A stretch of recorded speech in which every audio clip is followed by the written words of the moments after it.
Hello everyone, मैं हूं doctor Ram और आप देख रहे हैं बीटीसी स्टैंडर्ड। बहुत ही इंटरेस्टिंग टॉपिक है आज का कि प्रधानमंत्री नरेंद्र मोदी जी ने क्यों कहा कि आप 1 साल तक गोल्ड मत खरीदो। क्या इसके पीछे क्या रीज़न है? हम आज पूरा इसको कवर करेंगे कि प्रधानमंत्री का इसके पीछे का संदेश क्या है, वो भारतीयों को क्या मैसेज देना चाहते हैं। एक एक पॉइंट को हम यहाँ आज कवर करेंगे और पूरी एनालिसिस के साथ पूरा ग्लोबल जियोपॉलिटिक्स इसमें कवर करेंगे। ओके, तो चलो शुरू करते हैं। 1944 में यानी कि 1944 में एक दुनिया में एक सिस्टम बना और उसी सिस्टम से अमेरिका दुनिया का सबसे ताकतवर देश बन गया और उस सिस्टम का नाम था, उस एग्रीमेंट का नाम था ब्रिटन वुड सिस्टम। ओके, तो उस दिन के बाद पूरी दुनिया को हर इकोनॉमी को, हर कंट्री को ट्रेड करने के लिए डॉलर की ज़रूरत पड़ी और पूरी दुनिया डॉलर पे डिपेंड हो गई। ये जो मिडल ईस्ट में जो युद्ध हो रहा है, ये भी एक तरह का ऐसा टेंशन है कि इससे आपकी जेब पर इसका असर पड़ता है। यानी कि आपकी सेविंग इससे डाइल्यूट होती है, गोल्ड और आपके फ्यूचर पर भी इसका प्रभाव पड़ता है। इसीलिए प्रधानमंत्री जी ने ये कहा है कि आप 1 साल तक गोल्ड मत खरीदो, पेट्रोल की बचत करो, डीजल की बचत करो और वर्क फ्रॉम होम करो, यानी कि घर से ही काम करना देखो। अगर पॉसिबल है तो फॉरेन ट्रिप्स यानी कि जो बाहर लोग घूमने जाते हैं उसको अवॉइड करो हो सकता है तो, और वोकल फॉर लोकल यानी कि अपने देश के उत्पादों को यूज़ करने का प्रयास करो। लेकिन सवाल ये है कि यार ये क्या एक एडवाइस थी या इंडिया कोई इकोनॉमिक प्रेशर की तरफ बढ़ रहा है? यही जानेंगे हम आज की वीडियो में। हम कवर करेंगे कि कैसे डॉलर पूरी दुनिया को कंट्रोल करता है और ये सोने का और हमारे रुपये का क्या कनेक्शन है, और ऑयल वार इंडिया के इकोनॉमिक्स को कैसे हिला सकता है। ये सब कुछ हम इस वीडियो में कवर करेंगे। और अचानक से गवर्नमेंट क्यों इकोनॉमिक डिसिप्लिन की बात कर रही है? अचानक से ही कर रही है क्योंकि इससे पहले तो प्रधानमंत्री जी ने ऐसा कुछ कहा नहीं। सो इस वीडियो को आप एंड तक देखिए। इसमें हम सिर्फ न्यूज़ को कवर नहीं करेंगे, पूरी ग्लोबल इकोनॉमिक्स समझने वाले हम इस वीडियो में। आप सब तो जानते ही हैं कि पूरी दुनिया डॉलर पे चल रही है, आज भी चल रही है, पिछले 50, 60, 70 साल से डॉलर पर ही चल रही है। ओके, तो एक इसका सिंपल जवाब है कि ये क्यों डॉलर पर चल रही है। क्योंकि आज अगर आपको इंडिया को, अगर भारत को हमें रशियन ऑयल ख़रीदना है तो पेमेंट डॉलर में करनी पड़ती है, राइट। चाइना को अफ्रीका से कॉपर मंगाना है, तांबा मंगाना है तो पेमेंट डॉलर में होती है। और सऊदी अरेबिया को ऑयल बेचना भी होगा तो भी पेमेंट डॉलर में होती है। तो अगर इतने सारे ट्रेड अगर डॉलर में होते हैं तो इसका मतलब है कि दुनिया का मोस्टली ट्रेड डॉलर में होता है। लेकिन अमेरिका पूरी दुनिया को डॉलर कैसे देता है? एक बात यहाँ पे सिंपल समझो कि हर एक देश को, अमेरिका को छोड़ के दुनिया के हर एक देश को डॉलर ट्रेड करके प्रॉफिट कमाना पड़ता है। और अमेरिका की करेंसी ही डॉलर है और वही उसकी सॉवरेन करेंसी है और उनका ही डॉलर पे कंट्रोल है। इसीलिए वो मन चाहे प्रिंट करके डॉलर के सप्लाई को बढ़ा देते हैं और बाकी की दुनिया को कमाना पड़ता है और अमेरिका उसका बेनिफिट उठाता है मनी को प्रिंट करके। ओके, अब अगर सोचो कि यार अगर इंडिया को ऑयल ख़रीदने के लिए डॉलर चाहिए, पेट्रोल ख़रीदने के लिए डॉलर चाहिए, अगर गोल्ड को अगर इंपोर्ट करना है यानी कि दूसरे देशों से इंडिया में लाना है तब डॉलर चाहिए, अगर इलेक्ट्रॉनिक्स खरीदने हैं तभी भी इंडिया को डॉलर चाहिए। और तो अगर इतना सारा डॉलर अगर हमें हर ट्रेड के लिए चाहिए और यही डॉलर अगर इंडिया के विदेशी मुद्रा भंडार से बाहर जाने लगे तो फिर प्रॉब्लम क्रिएट हो जाएगी, राइट। और इंडिया में मोस्टली डॉलर कहाँ से आता है? यानी कि आईटी सेक्टर जो सर्विसेज देती है उससे आता है, फॉरेन इन्वेस्टमेंट से आता है, और ये गल्फ़ कंट्री में जो इंडिया के जो लोग काम करते हैं तो वो लोग भी बहुत ज़्यादा फॉरेन रिज़र्व इंडिया में भेजते हैं। तो इससे इंडिया का एक फॉरेन रिज़र्व बनता है, ट्रेड सरप्लस से बनता है। तो ये डॉलर कमाने के ये रास्ते हैं। लेकिन आज डॉलर इंपोर्ट होने यानी कि रिज़र्व बढ़ने से ज़्यादा वो घटते जा रहा है और इसके क्या क्या रीज़न है हम यही देखेंगे। भारत में गोल्ड सिर्फ एक ज्वेलरी नहीं है, गोल्ड हर फैमिली की नीड है। समझो एक प्रोटेक्शन है, एक सुरक्षा है हर फैमिली की। जो भी फैमिली बचत करती है वो गोल्ड में सेव करती है, राइट। पैसे को जो बचत करती है वो गोल्ड में सेव करते हैं। गोल्ड एक आपातकालीन फंड की तरह भी काम करता है। जब आपको इमरजेंसी आ जाए तो वो गोल्ड को लिक्विडेट करके आप उस फंड को यूज़ कर सकते हो। शादी में या कुछ फंक्शन में, दिखाओ में, सब कुछ में गोल्ड यूज़ होता है। इसलिए गोल्ड सिर्फ बाकी के देशों की तरह इंडिया में सिर्फ सेंट्रल बैंक रिजर्व नहीं बढ़ाती है, तो यहाँ के लोग ज़्यादा गोल्ड खरीदते हैं। तो इसका मेन रीज़न है कि यार गोल्ड अगर इतने ज़्यादा लोग इंडिया में ख़रीदते हैं तो इंडिया में गोल्ड आता कहाँ से है? क्योंकि इंडिया तो खुद गोल्ड को इतना प्रोड्यूस नहीं करता है। मैक्सिमम गोल्ड हमें 90% से ज़्यादा गोल्ड बाहर से ही मंगाना पड़ता है, राइट। तो बाहर से मंगाना यानी कि हमें डॉलर में उसकी पेमेंट करके उसको ख़रीदना पड़ता है, राइट। तो जब गोल्ड को हम खरीदते हैं और उनको डॉलर देते हैं तो हमारे फॉरेन रिजर्व से डॉलर कम होने लगते हैं, राइट। तो इससे विदेशी मुद्रा का जो भंडार है वो कम होने लगता है, और इसीलिए प्रधानमंत्री जी ने कहा है कि आप डॉलर को अभी आप गोल्ड को मत खरीदिए, राइट। अभी इसका अगर मुझे एग्जांपल देना है तो मैं आपको ये दे सकता हूँ कि एक बात समझो आप कि देखो, हर दिन इंडिया में लगभग 1700 करोड़ रुपीस का गोल्ड बाय होता है हर दिन, यानी कि हर घंटे 85 kg। तो इतना गोल्ड अगर इंडिया में कंज्यूम होता है तो ये सारा जो मनी है उसका पेमेंट डॉलर में करना पड़ता है, राइट। तो अगर डॉलर में पेमेंट करना होगा तो हमारा फॉरेन रिजर्व कम होगा, और इसीलिए जितना गोल्ड लोग कम खरीदेंगे उतना ही डॉलर बाहर कम जाएंगे। इससे भारतीय इकोनॉमी को, भारतीय अर्थव्यवस्था को थोड़ी स्टेबिलिटी मिल सकती है। इसीलिए प्रधानमंत्री महोदय ने ये कहा है।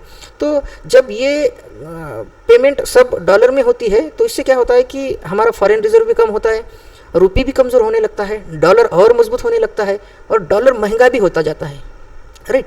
तो अगर डॉलर महंगा हुआ तो पेट्रोल महंगा होगा, क्योंकि पेमेंट तो डॉलर में होती है। इलेक्ट्रॉनिक्स महंगे होंगे, आपके इम्पोर्टेड चीज़ें आपकी महंगी होगी। इससे क्या होता है, महंगाई बढ़ती है।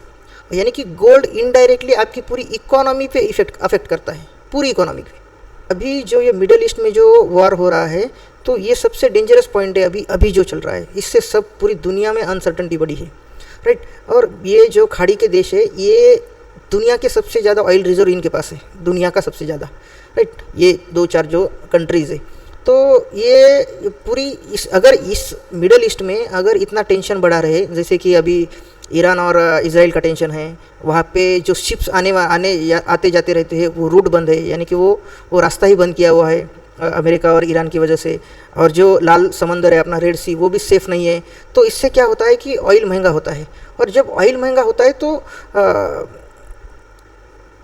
हमें एक्स्ट्रा डॉलर दे के ऑयल खरीदना पड़ता है। तो इससे क्या होता है कि ऑयल महंगा होता है। तो ऑयल महंगा होने से क्या है, इंडिया अपने ज़रूरत का 90% क्रूड ऑयल इसी सेंटर से मंगाता है, मिडल ईस्ट से।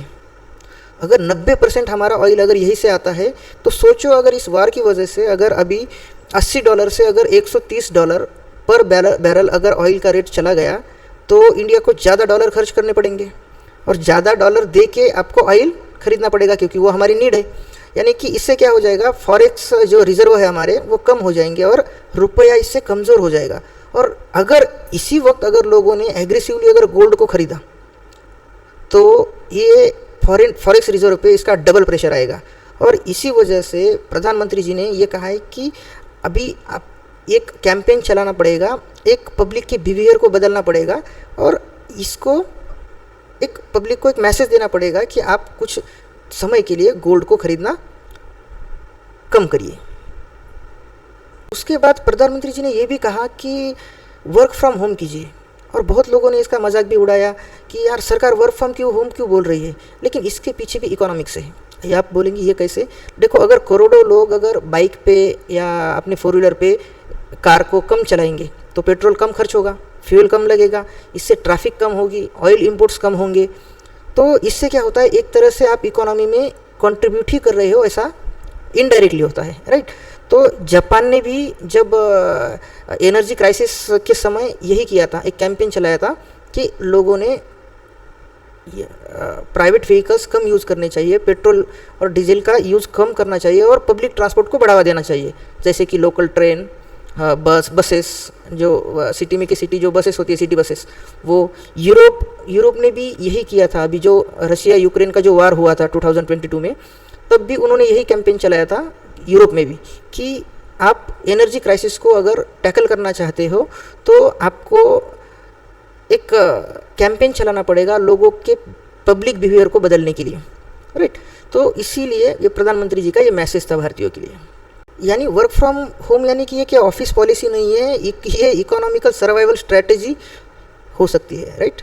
अभी आप बोलोगे कि यार फिर ये डॉलर महंगा होने से इंडिया पे क्या असर होता है, तो डॉलर स्ट्रांग जब होता है तो सिर्फ इंडिया नहीं पूरी दुनिया को डर लगता है, राइट। जब ग्लोबल अनसर्टनिटी, यानी कि एक बात समझो, जब दुनिया में ऐसी कुछ समय आता है जब सभी और अनिश्चितताओं का खेल होता है, यानी कि अनसर्टनिटी दुनिया में बढ़ती है, तो यानी कि जब वार वगैरह होता है तब, तो उस वक्त लोग सेफेस्ट एसेट को खरीदने के लिए दौड़ पड़ते हैं।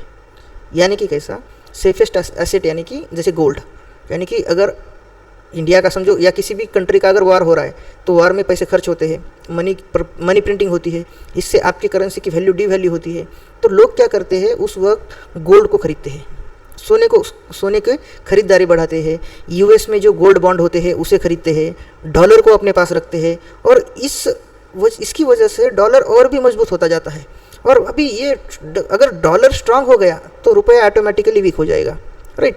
तो अगर रुपया वीक हो, समझो अगर अभी $1 75 को है और कल अगर $1 90 को हो गया, तो इसका मतलब ये है कि रुपीज़ ने डॉलर के अगेंस्ट अपनी वैल्यू को खो दिया इतने %, राइट। तो अगर ये डॉलर स्ट्रांग हुआ तो ऑयल महंगा हो जाएगा, आईफोन महंगे हो जाएंगे, आपके जो यानी कि आप विदेशों में ट्रैवल कर रहे हो वो महंगा हो जाएगा, जो अभी इम्पोर्टेंट जो मेडिसिन हम मंगाते हैं बाहर से वो इन्फ्लेशन बढ़ेगी। तो ये जो इम्पैक्ट इकोनॉमी पे आता है, तो ये इनडायरेक्टली एक बात समझिए आप कि अगर ये अमेरिका, इजराइल और ईरान का जो वार हुआ, राइट, ये वॉर में जितने भी पैसे खर्च हुए ना वो सब हमारे जेब से अभी वसूल हो जाएंगे। आप बोलेंगे ये कैसे? देखो आप, जब से वॉर शुरू हुआ है पूरी एशिया में ऑयल के प्राइसेस बढ़ गए हैं, इंडिया में कम बढ़े हैं लेकिन अभी बढ़ेंगे, ज़्यादा दिन तक ये रोक नहीं सकते, तो ये बढ़ेंगे ही बढ़ेंगे, राइट। गैस के रेट्स बढ़ गए हैं, ये होगा।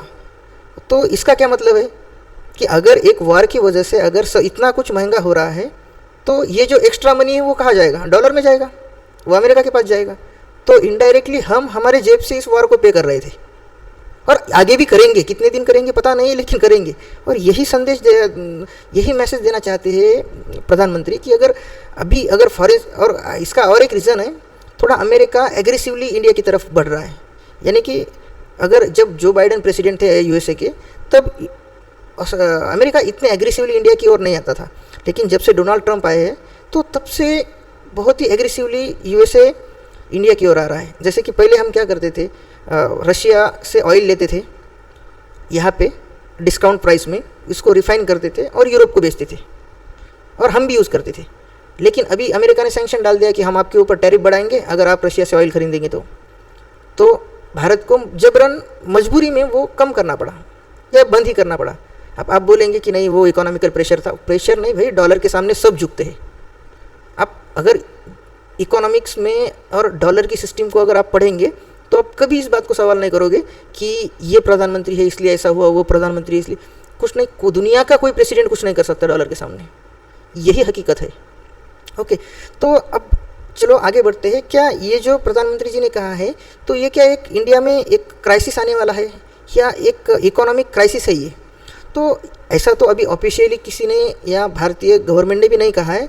अब भी इंडिया की इकोनॉमी फास्टेस्ट ग्रोइंग इकोनॉमी है, फॉरेक्स रिजर्व भी स्ट्रांग है इंडिया का और मैन्युफैक्चरिंग भी बढ़ रही है, इसीलिए अभी तो ऐसा नहीं लगता है। लेकिन गवर्नमेंट आने वाले फ्यूचर को देख के कुछ स्टेप्स उठाना चाहती है ऐसा लग रहा है, और इसी की वजह से, और उसमें कुछ रीज़न भी है।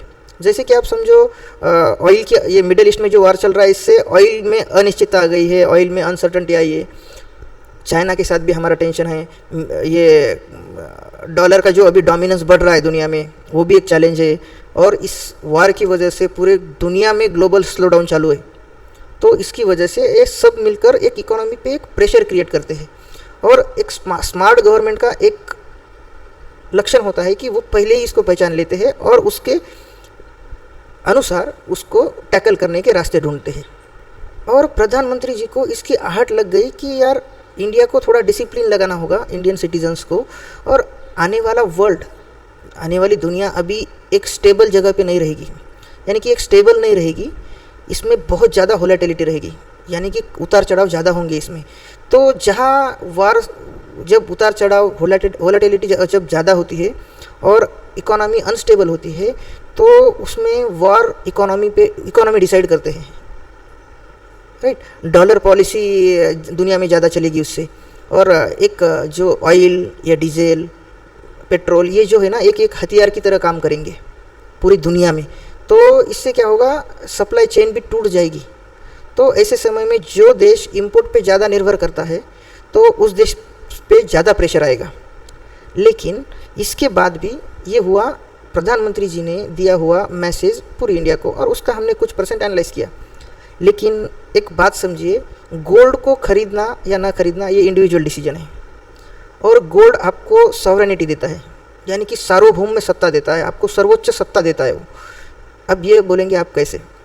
जैसे कि आपने गोल्ड खरीदा, पूरी दुनिया में वार चलने दो, गोल्ड कुछ समय के लिए टूटेगा लेकिन अपनी वैल्यू और ज़्यादा रिटेन करेगा वो।